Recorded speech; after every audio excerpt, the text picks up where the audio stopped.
So the scheme is very complex. So what's the way we're going to apply this data to the next edition is really to assign.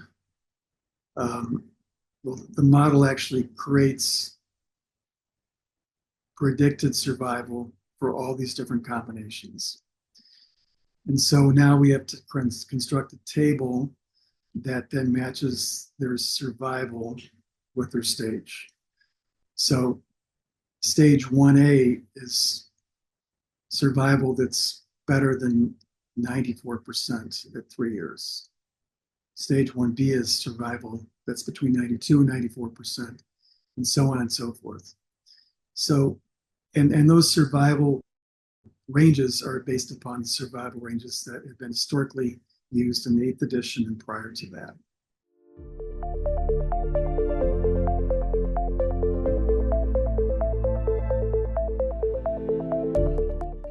Absolutely. So you mentioned one that was dramatically different.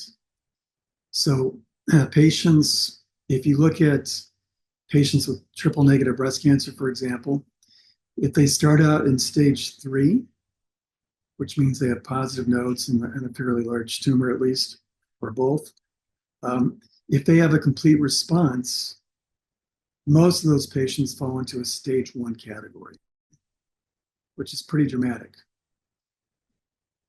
On the other hand, if they stay in the same stage, or if their T and their N categories remain the same, their prognosis is dramatically worse. Their survival drops by as much as 60% at 3 years. So you see a big range with the triple negatives. You see a big range with the HER2 positive tumors.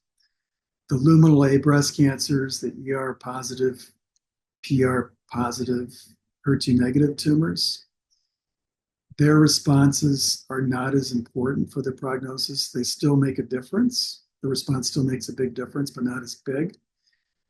And the other thing about the HER2 positive and the hormone positive breast cancers is that they're going to continue to undergo treatment longer, whereas the triple negative breast cancer patients are essentially done after 6 months. But the ER positive tumors, especially for the stage 3 breast cancers, they're going to see probably 10 years or longer of endocrine therapy.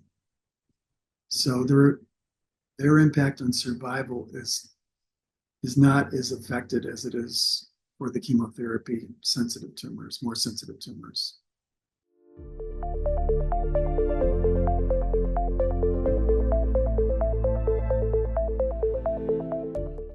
Yes, that's a great question, and that's kind of one of the objectives of having the stage assignment is that we can then look at patients who undergo neoadjuvant chemotherapy, have surgery, and understand who's going to likely fail or relapse. And then we can invoke the adjuvant therapy for those patients after surgery too. And the same is true, it's just about being more precise in our treatment.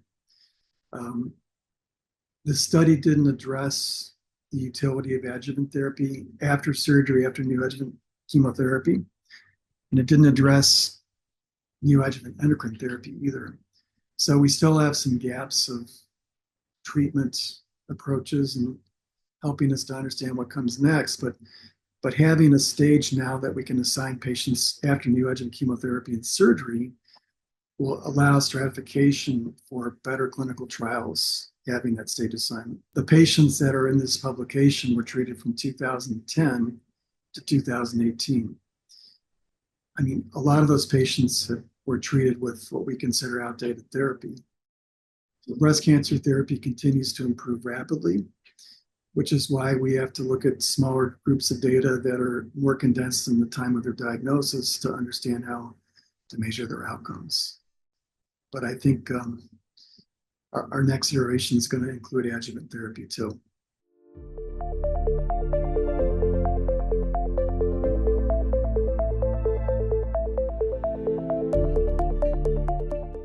Well, we'd like to validate this with another database outside of the United States. So the trouble is that This study consisted of 140,000 patients with complete records. There's no such thing anywhere else in the world that we can do that with. But we'd hope to collaborate with other European databases to validate our work. As I mentioned, we don't have any way to stage patients if they are treated with neoadjuvant endocrine therapy, which is not chemotherapy, but it's drugs that specifically target the hormone receptors. And so that's a growing percentage of our patients as well. And there's been, since 2018, 2010, some exciting new endocrine therapies too that have become very important. The other point I would make is that this is not a perfect staging system. It's an attempt to include, roughly 60 to 80, 100,000 patients a year that are treated with neoadjuvant chemotherapy. But we need to continue to look at important variables in future models and continue to adapt our models according to those important variables as they emerge, and probably to be more specific in terms of categorizing the treatment for these patients too.